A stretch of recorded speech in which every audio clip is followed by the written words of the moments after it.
My name is Dr. Ron Darbo. I am the Chancellor and Dean of Penn State Altoona. Tomorrow actually marks the start of my 8th month on the campus, so I don't think I qualify anymore to say I'm the new Chancellor at Penn State Altoona.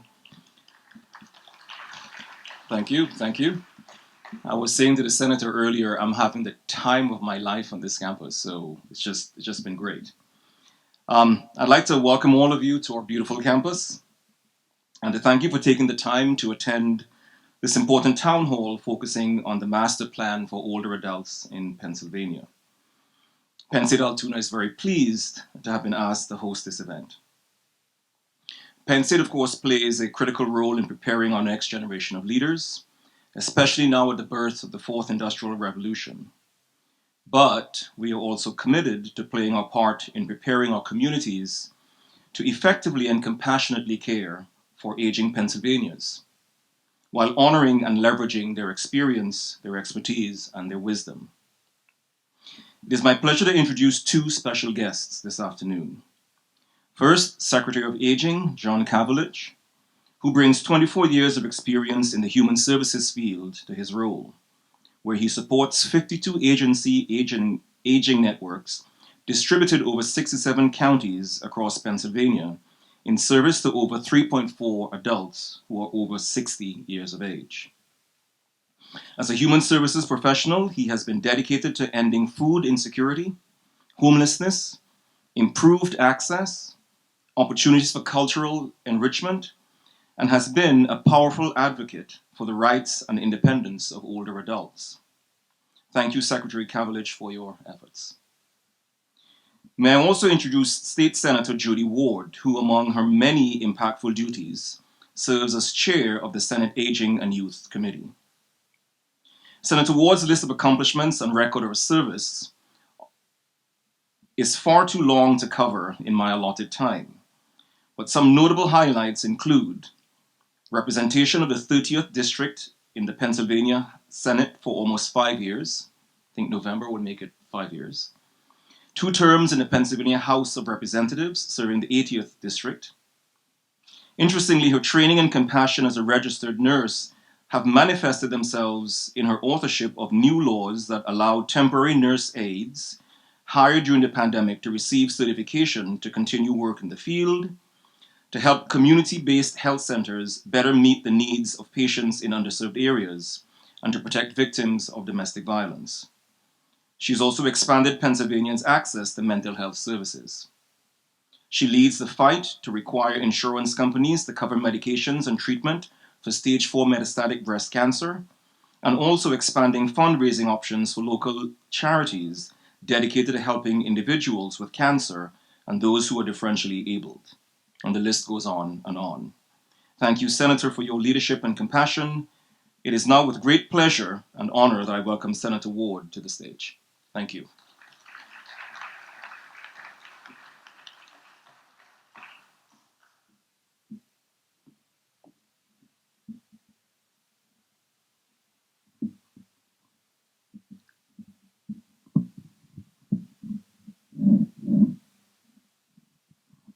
Okay. Thank you, Chancellor Darbo. Here we go.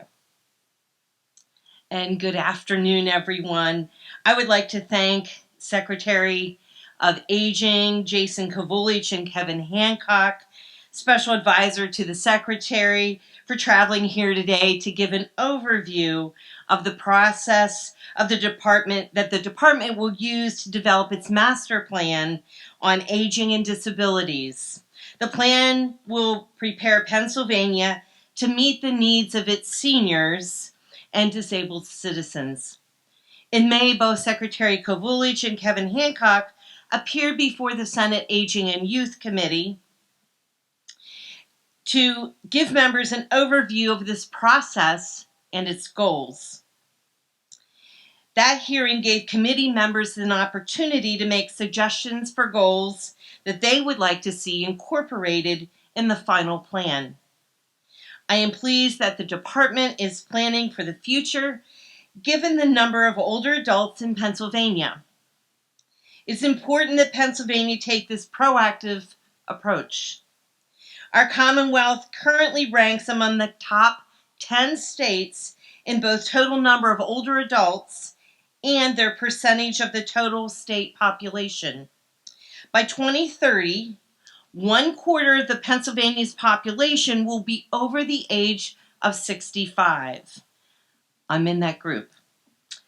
Pennsylvania has been a national leader in providing critical services to senior citizens thanks to the Pennsylvania Lottery and the revenues that it generates.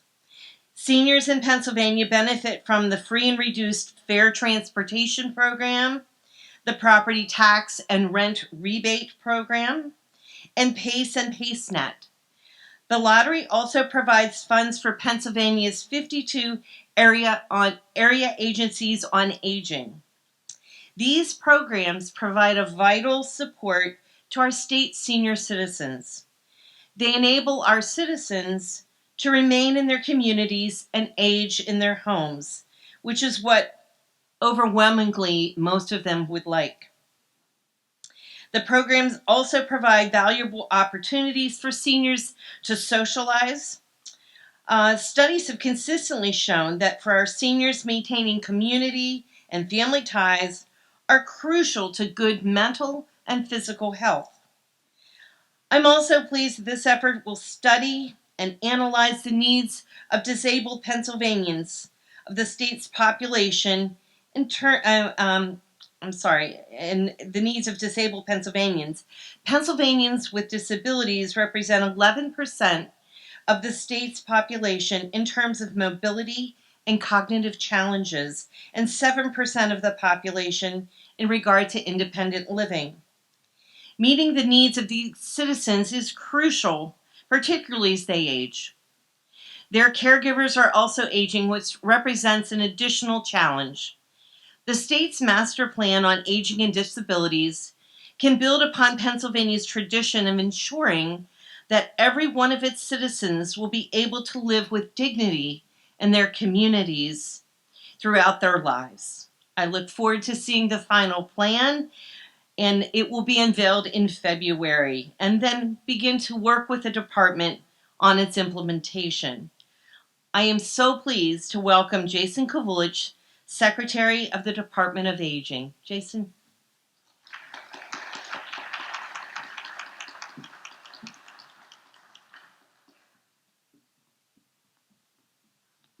Thank you, Senator. Thank you for joining us today. Thank you for being part of this incredible program. Chancellor, thank you for having us. This campus is truly amazing. It's beautiful. As a fellow Penn State board member, I have to say I'm a little bit jealous by some of your facilities. So, thank you all who have come today. This is really an important endeavor that we have set out on. What we are here to do is to listen and to bring to all of you an opportunity to make sure that you have input in building out a master plan for older adults in Pennsylvania. It is different, we admit, but this is what we have set out to do. We want to make sure that what we build out really reflects the goals and reflects the needs of all the communities that we serve through the 52 area agencies on aging and our partnership with the Centers for Independent Living and many other stakeholders. This stakeholder-driven process could not be done without all of you, without all of your communities, and without the unique perspective that you bring to the table. We really don't want to come and bring a plan to you that we tell you will be successful for the next 10 years. That won't get the job done. What we need to do is we need to work with all of you. We need to work with partners like Senator Ward and other partners in the legislature to make sure that what we're doing is sustainable, what we're doing is impactful, and what we're doing will change the lives of every older Pennsylvanian. It is incredibly important that we all do this together. This is not something that the 90 or so individuals that work for the Department of Aging or the 52 area agencies on aging can do alone. We need all the help we can get to make sure that this system serves every older Pennsylvanian in the way that they deserve to be served. This is about dignity. This is about respect. This is about aging well and aging in place in the communities that people love. And we need to bring that to a higher level, so to speak, and do that together. This plan is a strategic initiative. It's a 10-year plan. It is not a 10-year plan that is set in stone. It is a 10-year plan that's made to evolve and change and adjust based on the needs of those around us and those individuals that we're serving. It's a plan that will sit in the center of the table, not on a shelf, as the governor is so prone to saying. This is a plan that we will reach to and use when we need to look at how we will provide a better infrastructure, how we will provide better services, how we will make sure that those Pennsylvanians that want to live and age in their communities can. So I thank you again for being here. I encourage all of you to please support the listening sessions that the 52 area agencies on aging are having in all 67 counties of the Commonwealth. I encourage all of you to take part in this session, to give feedback, to send information in. We have comment cards, we have resources online, but really help us spread the word, really help us get the message out there that what we are trying to do will really change the lives of millions. It is something that we need to do. It is timely. It is something that we have to do together. And it is something that we can do because this will be a plan for Pennsylvania, built by Pennsylvanians like all of you. So thank you for your time today. Thank you for coming. And with that, I'm going to turn it back over to the Senator.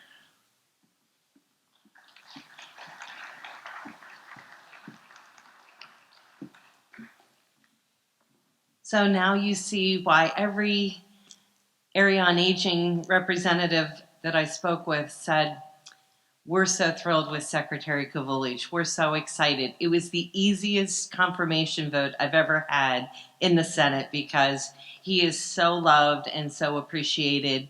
And he came from one of the AAAs up in the Scranton, Wilkes-Barre area, and they thought so much of him. So this has been just a great pleasure to be able to have the opportunity to work with him. So say thank you, Secretary.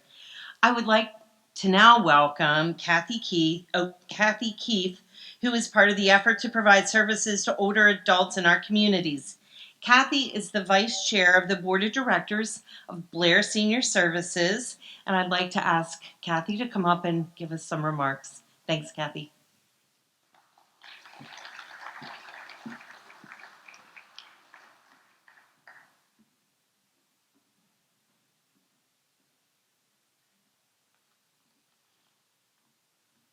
Oh, can't see her.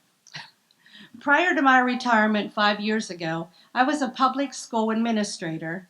So the past 5 years have been filled with volunteering opportunities throughout the county and throughout the United States. As a Red Cross disaster responder, I've been all over the country helping with wildfires, hurricanes, floods, tornadoes. Locally, I attend fires and follow up with casework. I'm the president of our local chapter of the Pennsylvania Association of School Retirees. And recently I've been certified as an ombudsman volunteer through the long-term care program for Pennsylvania. I sit on many other boards as well, but I'm particularly proud of being the vice chair of Blair Senior Service.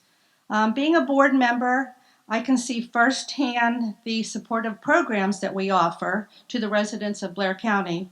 And also, I know that Blair Senior Services has piloted numerous initiatives that benefit Blair County and the Commonwealth. My most important job, however, is being my mom's advocate. My mom and dad entered Hollidaysburg Veterans Home 4 years ago.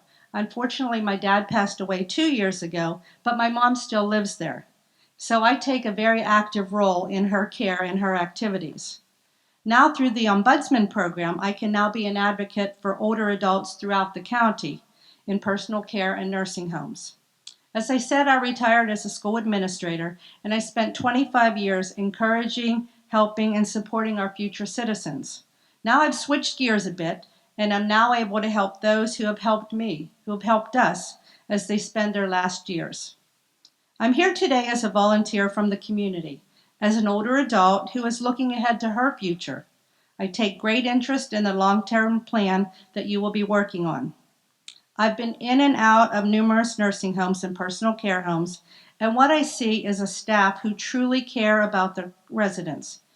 They care about their needs, safety, and treat them with dignity. But I also see a shortage of that staff, and I can see the truly high cost of care for these older residents.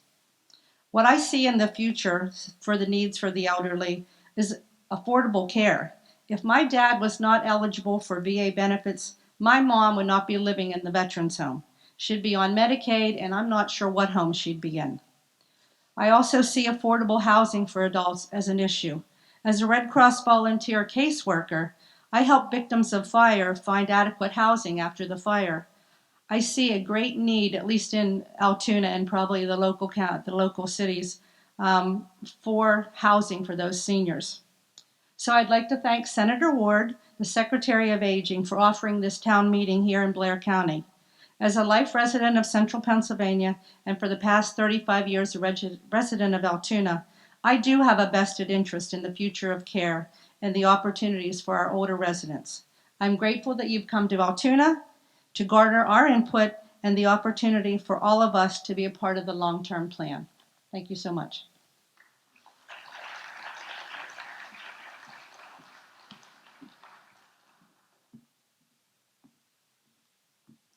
Thank you, Kathy. And I too sit on the board of our local Blair County Senior Services.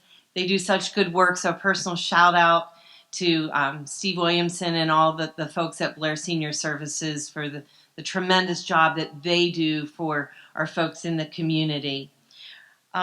Next, I'm going to introduce Kevin Hancock, who is a special advisor to the Secretary, and he will be offering today's presentation. And after that, we will have time for some questions and answers, some input from the audience. So we'll have a little bit of time for questions and answers and comments. So thank you. Kevin, welcome.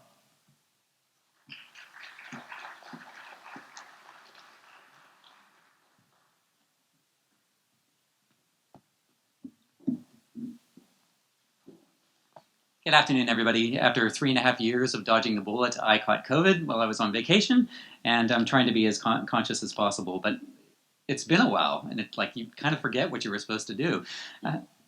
So I've been given the honor to talk a little bit about the operational components of the plan and how it's going to unfold. As the Senator had mentioned, thank you very much, Senator, we will be taking some questions afterwards. Secretary Kovolich will join me on the stage, and we can go through any of your questions or comments or thinking on what you think should be included in the plan immediately after I finish my presentation. So a master plan for older adults, which was authorized by the governor through Executive Order 2023-09. He signed it on May 25th in Scranton, which was the official kickoff of this project.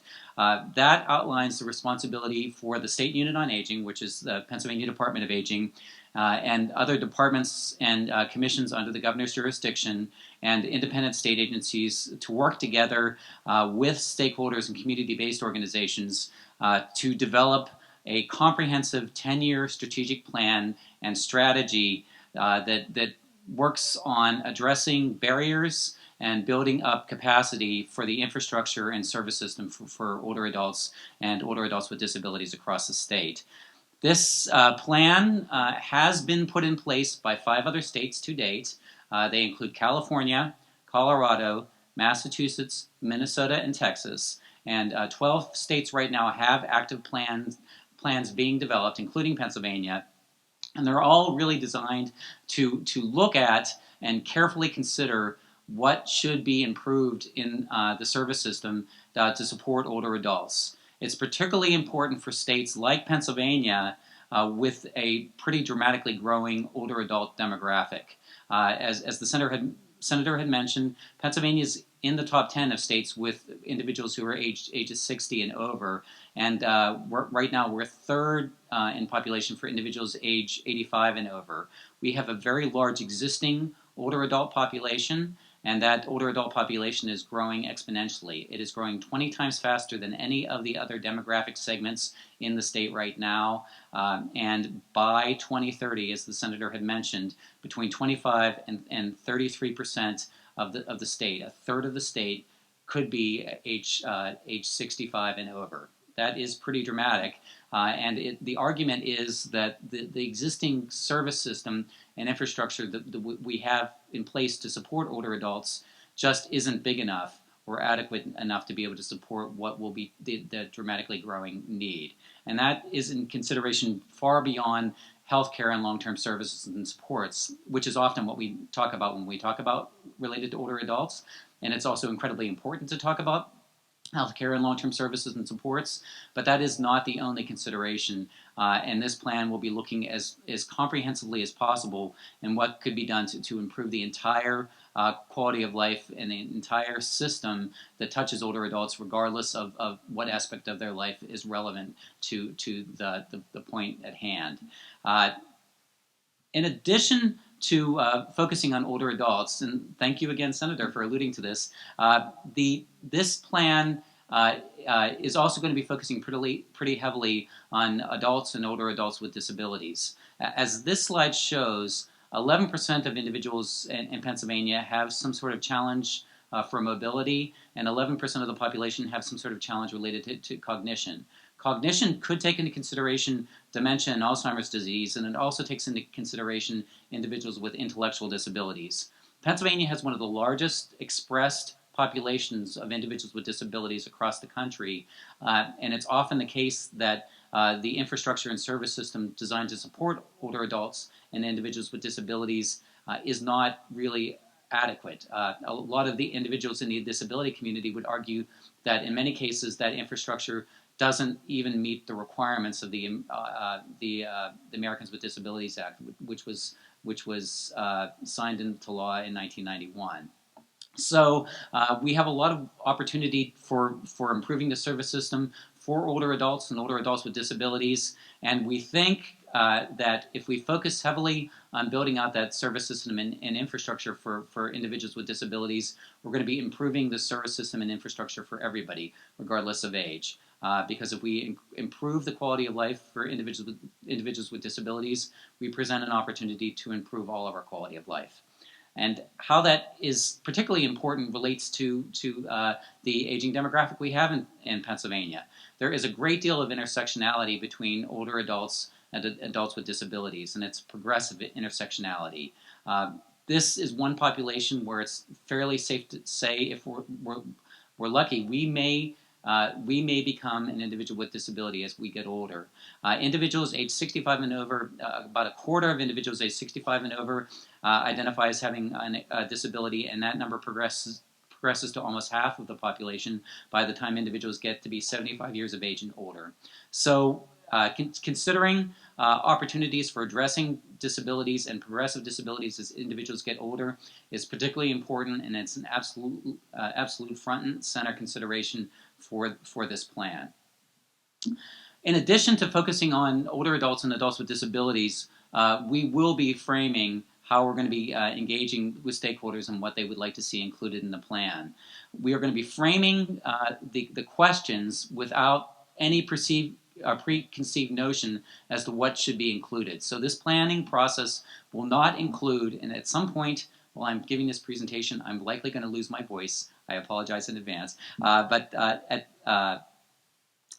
We will not have any preconceived notions as to what this plan will include.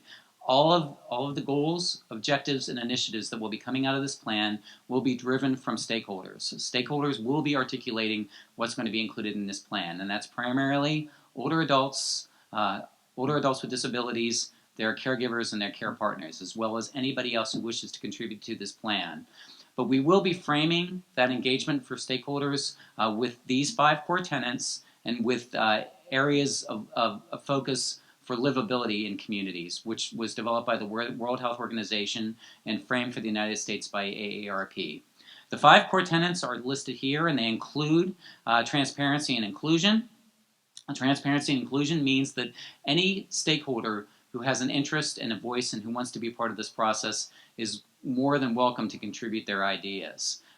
Any stakeholder who takes care of older adults, any stakeholder who considers themselves to be an older adult, any stakeholder who wants to think about in the next 5 or 10 or 20 or 30 years what they would like the service system to be for them when they age into older adulthood is very much encouraged to be part of this process. And we have a lot of different ways that people will be able to contribute to this process. A second area of focus is embedding diversity, equity, and inclusion in all phases of development. And what that means in a nutshell is we are certainly going to look for every opportunity to make sure that we're addressing and considering populations that are often socially or economically marginalized to be part of this process, and to take into consideration what could be done to improve their quality of life and their condition of life. We will be focusing pretty significantly on economic disparities and geographic disparities. Pennsylvania has a fair amount of poverty, and we would want to consider what are the unique challenges that individuals in poverty face, and what could be done to improve their quality of life and, as I said, their condition of life. Pennsylvania also is significantly challenged by geographic disparity. We have one of the largest rural populations in the country, and that often leads to individuals living in rural areas without an opportunity to be able to access different types of infrastructure, including transportation, including safe housing, including healthcare, including community supports and human services. And we want to make, including broadband. And we want to make sure that when we think about what could be done to improve quality of life for individuals, we take into consideration where people live. A third core tenet is introducing principles of person-centered planning. And what we mean by that, in a nutshell, is we want people, when they're responding to this request for stakeholder input, we want people to think about themselves. This is one time when it's like the term selfish is inappropriate, but we really want people to think about what they themselves would like to be included in a plan like this for their own life, for their own view of what is a quality of life, and for what could be done to improve the quality of life for the people they care about and take care of. So we want this to be as much a personalized process as possible, because we really do think we're going to get the best, most holistic, and most honest responses when people think about what they would really like to see included in this system. Creating a living document that will evolve through the 10-year span of the plan kind of speaks for itself.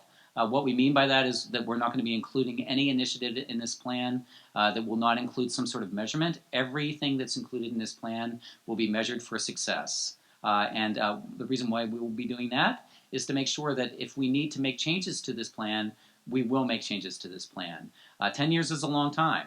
The world that we live in 2024, when the plan will be published, will be a very different world than 2034. We've lived through 3.5 years of a public health emergency, and we know how much the world can change on a dime and in very permanent ways. And we want to make sure that the plan as a living document certainly takes all that into consideration.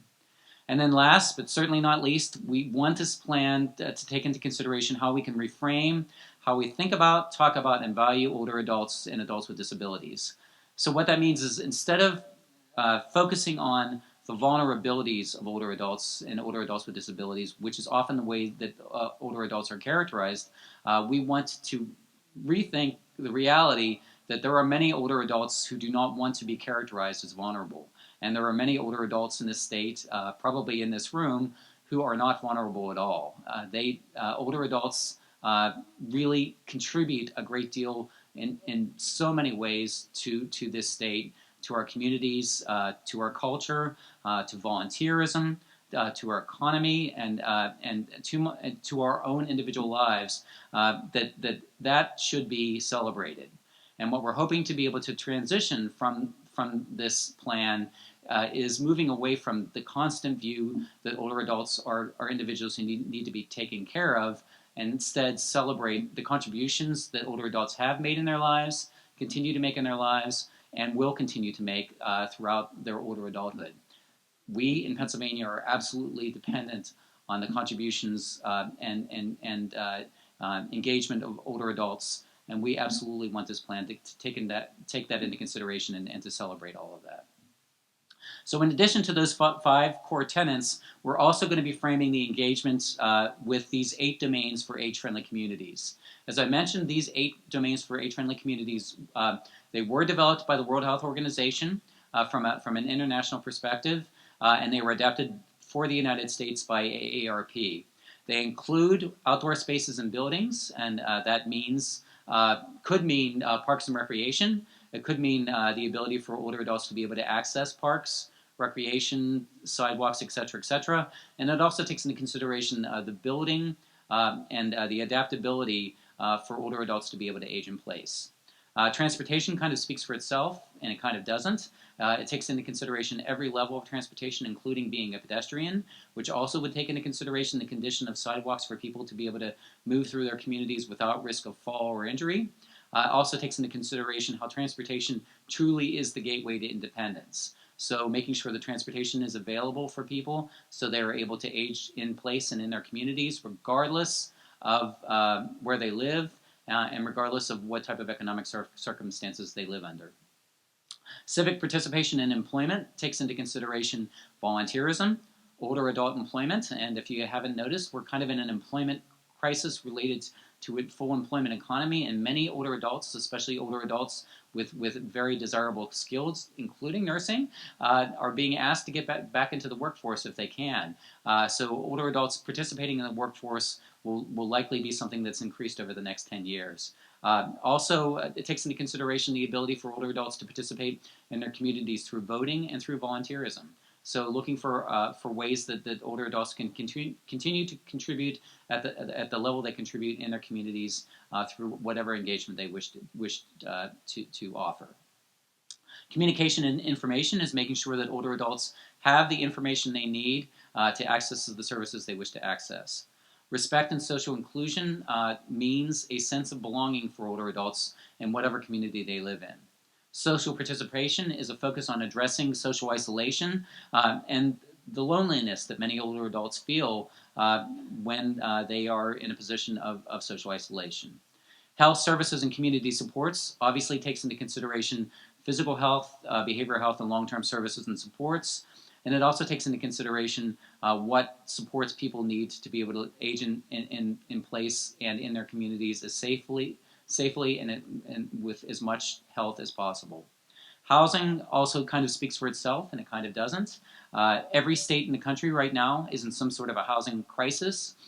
Pennsylvania, for better or worse, is experiencing probably every single one of those crises. Those crises usually relate to affordability, adaptability, and availability, especially in consideration for progressive disabilities for older adults. And it really is different depending on where a person lives. The issues and challenges that people face in Pittsburgh relating to affordability for housing are very different from the issues that people face in Johnstown and Altoona, where there might be available housing stock, but it's not really adaptive for people to easily be able to age in place without a significant amount of reconfiguration. So housing will be a focus and a consideration, and we're expecting that we'll have at least one goal for each of these domains, and we're expecting multiple initiatives that are associated for each of these domains.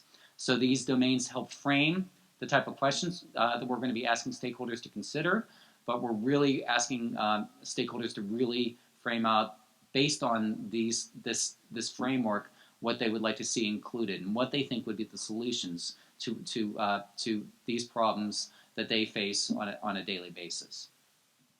So a little bit about the plan itself. I haven't lost my voice yet. I'm very happy about that.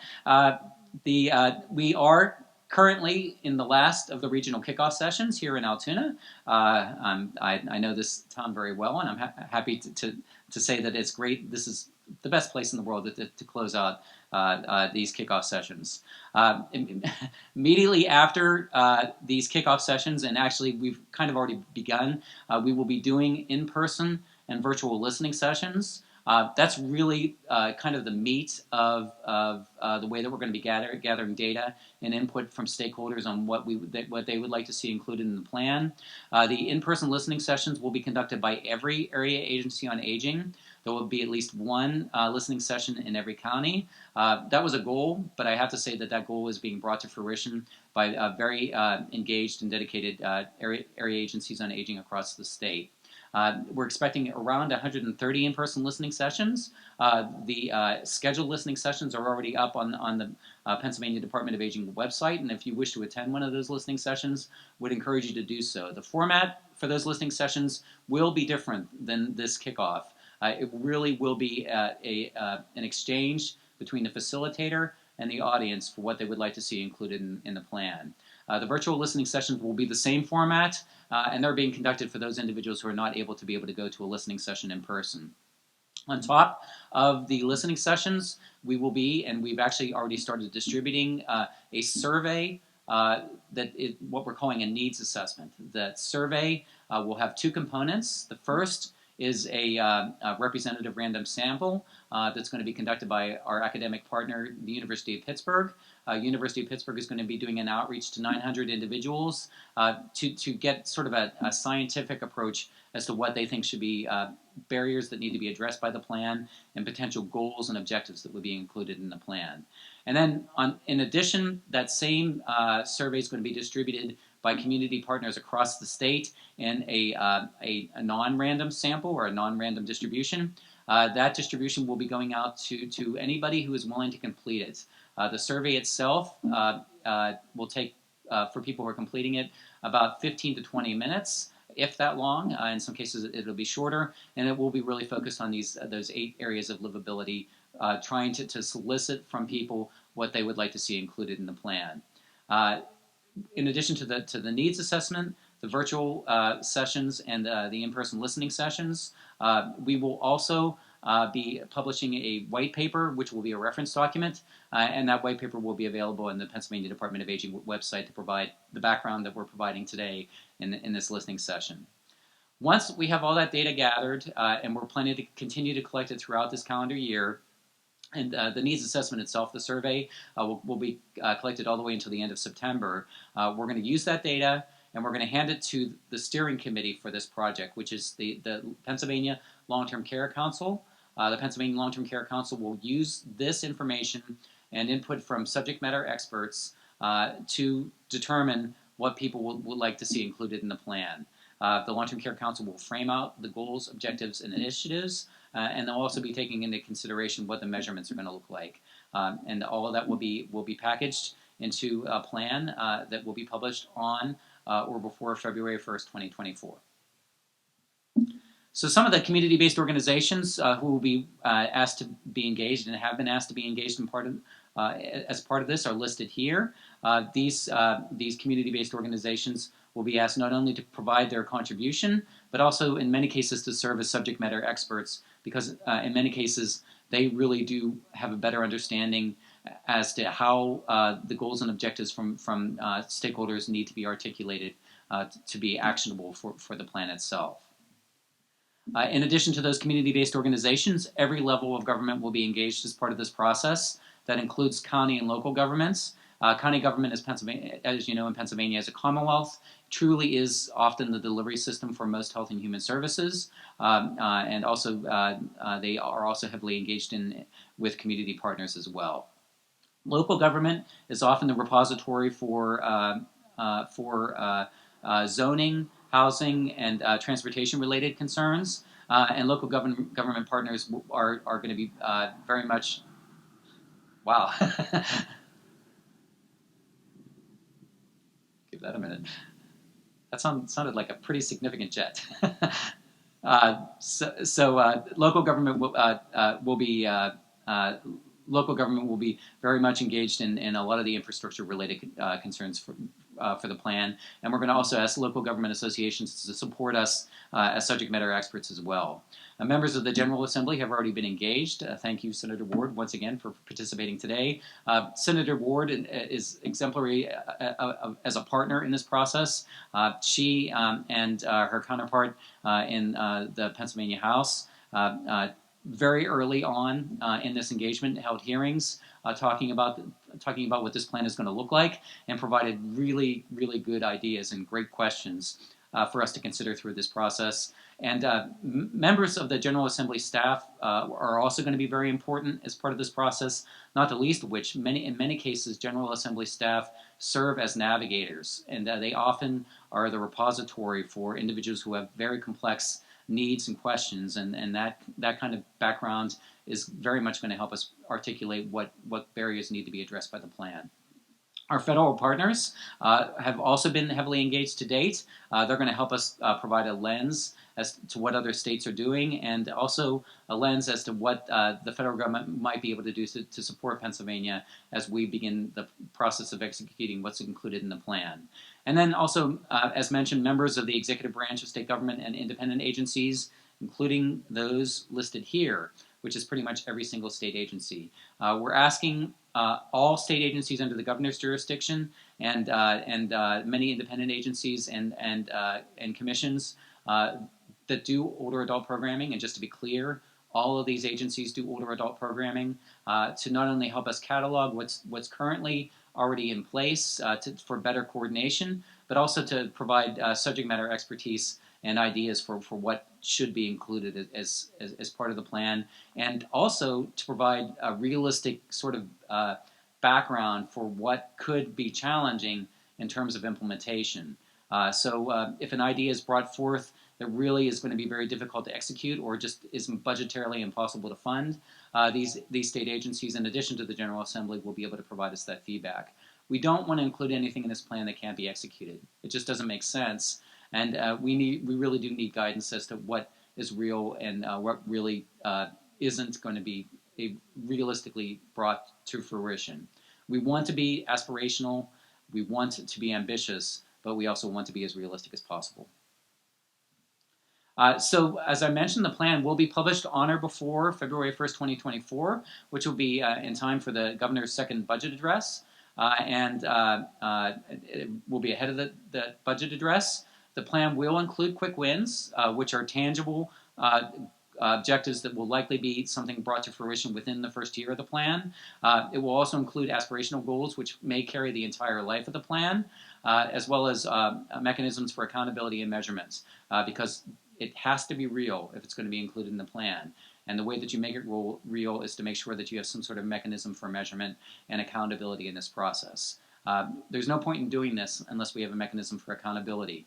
This is what people want to be included in the plan, and we want to make sure that approach to accountability really does make sure that we're reporting out to stakeholders that they didn't waste their time throughout this process. The plan itself, once published, will be on a public-facing, accessible, and transparent reporting platform, which will include mechanisms for people to be able to recognize data analytics and reporting.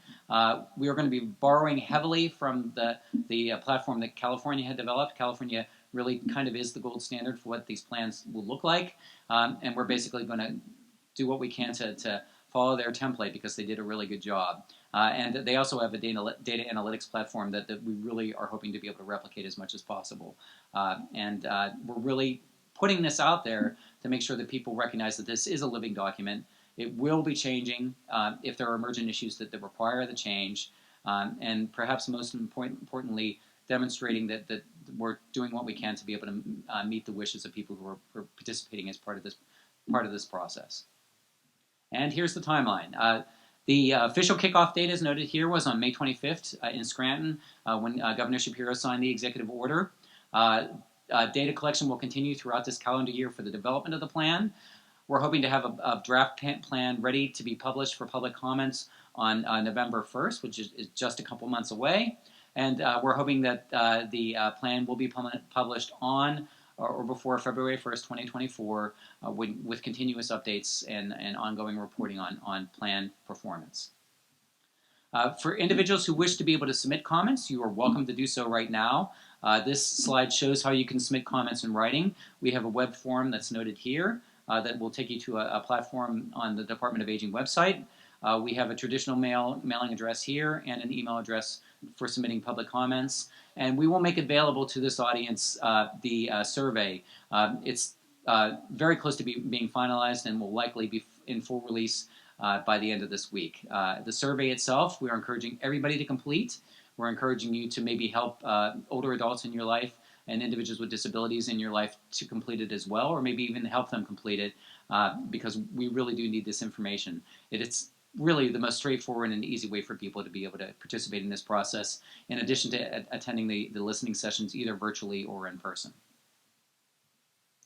This is also a comment document that we made available, and if you have any, I think we have written comments that people can, comment cards that people can fill out here if you wish us to take anything with us. And we also have the barcode scanning that would take you directly to the survey as well. It's a document. And with that, I'm going to ask the secretary to come back and join me on the stage, and we will be happy to answer any of your questions. I'm going to ask him to stand back a little bit while I spray.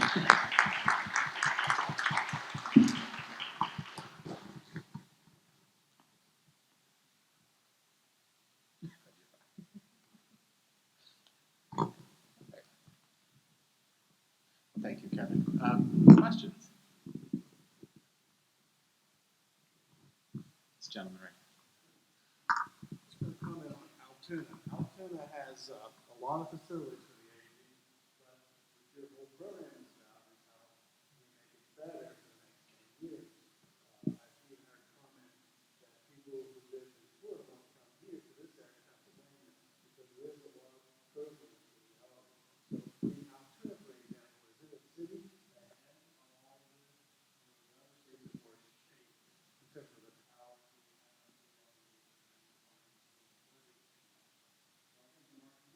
Blessed to have the facility, to have the transportation, to have the people we have. Do you have anything to that in terms of even this program being demonstrated as being here? Is what you want our input how to make it be better for us as we go through it, and we make that ourselves. So Pennsylvania is big, and Pennsylvania is very different. And Altoona is a wonderful community, and it's a wonderful area to grow old in. Some parts of our state are more adapt for that than others, and learning what you do here well through this process is important to bring to others too. So listening and engaging with communities like yours is the most critical part of what we're doing. So we can know what people are doing well, and also bring that information to people that are looking for ideas how they can do better, but also bring ideas that are done in other parts of the Commonwealth here to improve the infrastructure that you have. So it's sharing what we do well in this state together. We're really lucky. We have a wonderful lottery system, like the senator said.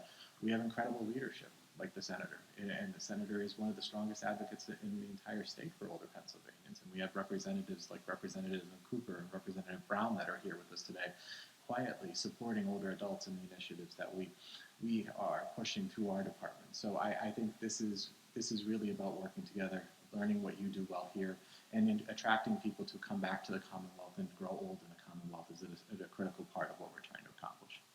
One other thing I have to say, my cousin is now taking care of his mother who's almost the age of 100. I think she's able to do that because of my cousin being able to take care of her. And in the future, is there any places or sources that could help him, say, in a situation before? He's about 100 years old. So every one of the 52 areas on aging run programs already in communities that can help in those situations. We have the caregiver support program, we have the options program. There's a number of avenues to bring supports into that home. It's really connecting with your local office, and we are looking at making sure that we build out person-centered plans. There's not cookie cutters when we're talking about people. So having the conversation with your local office is critical to making sure you have the right services to take care of your loved one.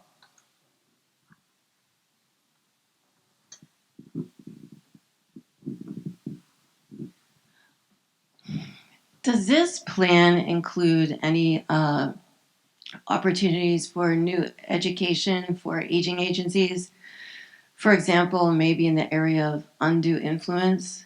Kevin mentioned that California is a leader that you're going to follow their plan because they've done such a great job. Our family is having an issue with undue influence right now, which is not allowing family members to see my mom, who's going to soon be 94 years old. It has gone through some of the aging agencies, but we found that there's like a loophole because you can see if there's physical abuse or if there's neglect or if there's financial exploitation, but if undue influence is going on, we don't have any means to for aging agencies to deal with that. So currently, they don't have a means to deal with that, and it's very hard through the court system as well. So, does this plan have any opportunity? Because I look at it as an opportunity. What's happening to our family is an opportunity for growth. It's an opportunity to have conversations. It's an opportunity to make things better. Undue influence, historically, records have shown that it's been going on for over 2,000 years. It is an issue, but without the proper training, people don't know what to look for. Well, the simple answer to your question is yes, that is something that will be looked at and built into the plan moving forward, we have a plan to address it now? But not exactly. But there are things happening right now to really move that conversation forward. Senator Baker has a bill that's focused on reforming guardianship that's incredibly important. We as a department are looking at what we do in that role through protective services and through other services that we engage with via agencies on aging on. So these are things that we are looking at and trying to move forward and make sure that we address some of the concerns that you have highlighted. Do we have anything planned right now? No, because we're in the listening process to set the goals. We are working with folks like yourself to build that in as a goal that we will work towards. But in the meantime, there are activities happening in Harrisburg right now to really center around what you're talking about, and also Chief Justice and AOPC are leading the charge to make sure that we're making significant reforms in that space as well. So just a question, because California is like a lead on this. They have a questionnaire in place that's called the QUIST. That through California, they said it has been wonderful. Like they've interviewed workers from aging agencies, and they very much appreciate having something that they have a tool. And they would take the lead in speaking with even attorneys or even medical doctors, and everyone would have a role in filling out this questionnaire. I think because this is happening in my family, I'm passionate about helping in this area. And I mean, if there's any, I'd like to be able to. Well, we are rolling to help. out an evidence-based tool through our protective service divisions and through the agencies on aging, in partnership with Weill Cornell, to do some of the work that you talked about. It's evidence-based, it's objective, it really helps guide and helps us understand a person's decision-making capabilities. But we're not looking exactly at the tools that California is looking to, but we are looking towards evidence-based practices to improve this work. All right, thank you. You're welcome.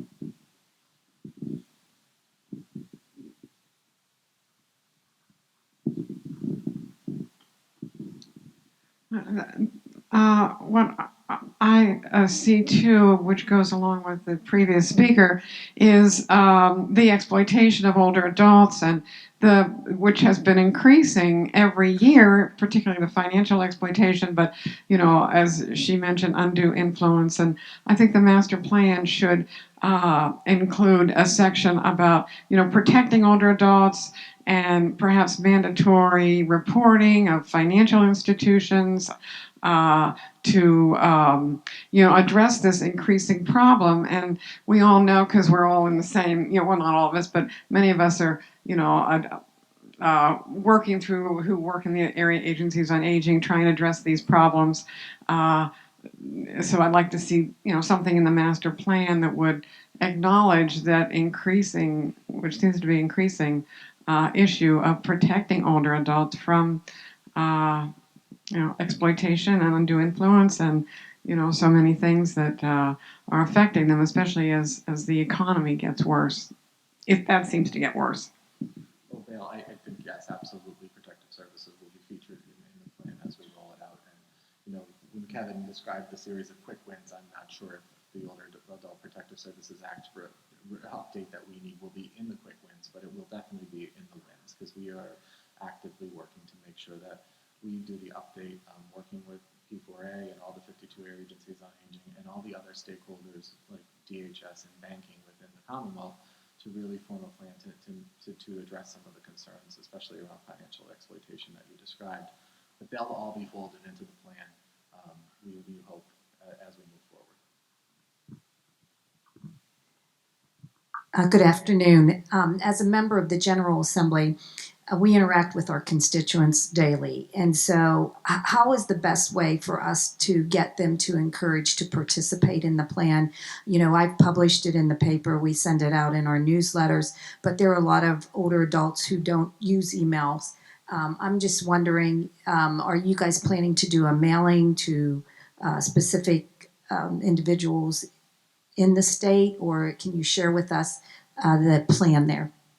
So we, unfortunately, right now, our primary engagement has been electronic. But we do recognize the fact that there has been a bit of limitation in distribution for people, especially people who may not use or have easy access to email or other types of electronic communication. With our partners, the area agencies on aging, we're going to be looking to do some sort of a traditional mailing that would at least include information about the survey, the needs assessment survey. The easiest way for older adults to be able to actually participate in this planning process is to either go to an in-person listening session, and the in-person listening sessions we have available on our website, and we'll make sure that we make available to every member of the General Assembly's office and staff.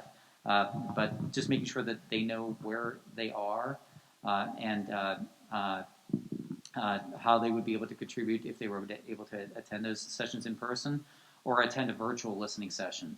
So there are ways, if they want to participate in a virtual listening session, where they could be able to do it by phone. They may not necessarily have to be on a web-based platform or Teams or Zoom to be able to participate on the virtual listening sessions as well. But in addition to the in-person or virtual listening sessions where they can express verbally what they would like to see included in the plan, that needs assessment actually provides a way for people to be able to participate easily.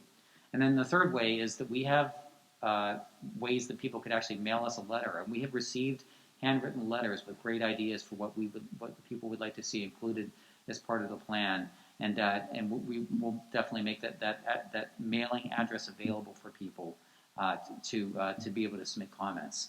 But just to circle around to the point, we are absolutely looking for a way to do a traditional mail out for people to provide ways that they would be able to contribute to the plan. And then just as a follow up to that, because I do think if mail would be a way to reach seniors who can't get online. My next question is, as you progress through the listening tours, or will you then, before you start your listening tour of where you're going, be able to provide feedback as what you're receiving, so that you're just not gathering a bunch of information and then at the end say, here it is? Is there some way that you'll be sharing, for instance, at the after the first listening tour, when you go to another one, this is what we've learned so far?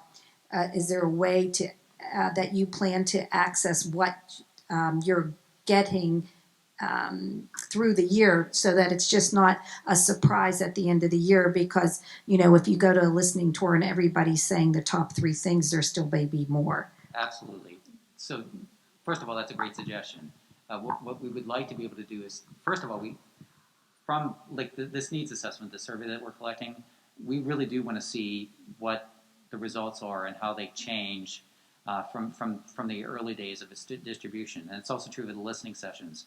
What's different about what we're hearing at the beginning of these listening sessions compared to what we're hearing like at the end of September or even into October? What are we hearing that's different, and what's helping to evolve those changes? But it's also important for us throughout this process to do what you're describing, which is a report out. We want people to know what we're hearing, or we want people to know what are bubbling up as priorities. Like, for example, the fact that most of the comments that we've received to date, and we've received close to 2,000 comments, have either related to some sort of health or human service related issue, but we've received a ton of comments on property taxes, for example. And I'm sure you in your offices hear quite a lot about property taxes as well. So I am smiling at them right now. But we know that for older adults, property taxes is a consideration and a priority.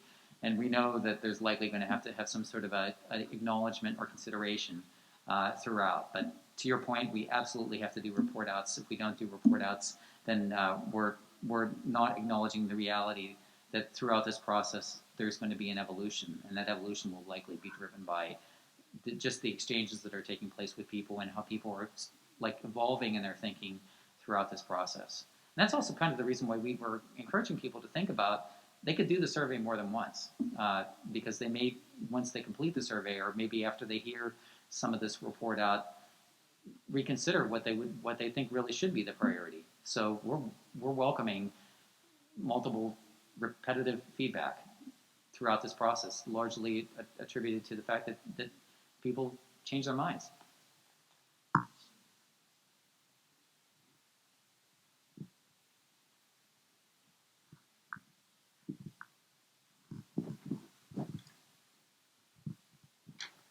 Hi, I'm a retired nurse practitioner who practiced for 25 years in the state of Delaware as a public health nurse and data analyst. And I moved to Pennsylvania to babysit grandkids. And I want to first applaud your older citizen outreach and how your programs really make an impact on the elderly here in this state via the lottery money. In Delaware, they promised they would use our lottery money to do all kinds of great things, and they never did. Here, I really see the money coming to fruition, and so I want to thank you and applaud what you've done. But as a nurse practitioner, I want to say that you truly need, if you really, because one of the statements was, we truly want to impact the welfare of every older Pennsylvania citizen. You must address the hard reality that unless we address the crisis of poor metabolic health, which is crippling American and Pennsylvanians, we are wasting tons of money and ignoring the root of our healthcare crisis that's appearing to us in long-term care. Metabolic health involves several health parameters that can be addressed through proper diet and nutrition. And medical people across the board have been throwing medicine at problems that need to have lifestyle and dietary changes to truly address the health of the American population. So my question is, how does one enroll in a listening session? Because I really want to give somebody an earful. So to answer the last question first, we'll make sure that you know on our website where the listening sessions are being held. We have a call center that is supporting registration for the listening sessions, and we'll make sure that you have that available before you leave today. The question about metabolic health, I think there are many people in this room would agree with you that there is an opportunity for enhancing lifestyle choices that could improve the health and well-being of individuals, and certainly help individuals extend their health and well-being well into older adulthood. Some of the challenges with more preventative-oriented types of health relate to the primary payers for healthcare services for older adults, including Medicare and Medicaid. It's often those systems aren't set up to be able to support metabolic health. And I think that a great suggestion that I would encourage you to consider submitting would be to have the systems of healthcare payment and financing to consider and be more open to opportunities for more preventative or metabolic health, which will, in the end, as I'm sure you would agree as a nurse practitioner, save money. Thank you. Thank you.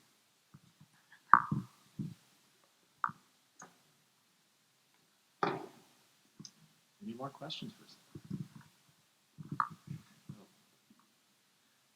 Thank you.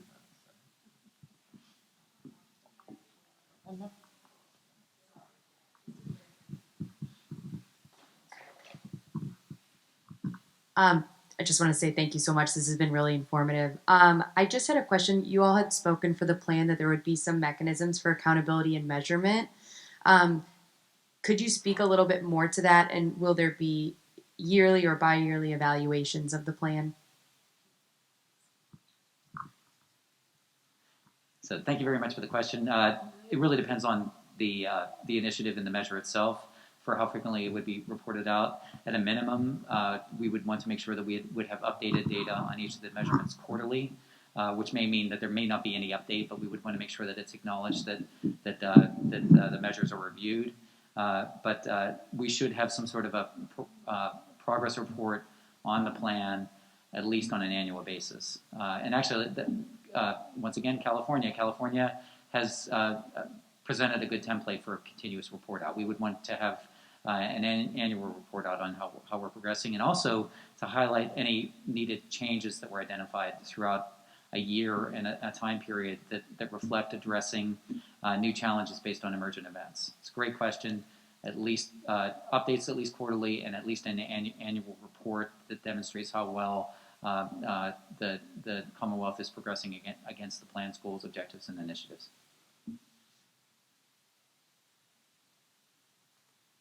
If we don't have any more questions, thank you.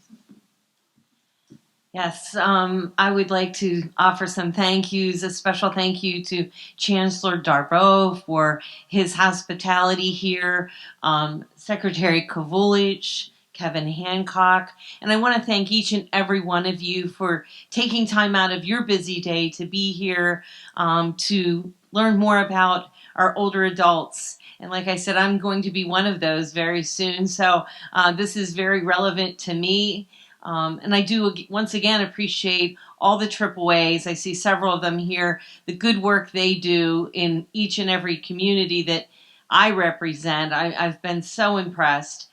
So I want to thank them as well. A special thank you to my staff who helped put this together. If you have any questions, always feel free to reach out to my office, and I think they will have some contact information for us available after the meeting. So thank you all.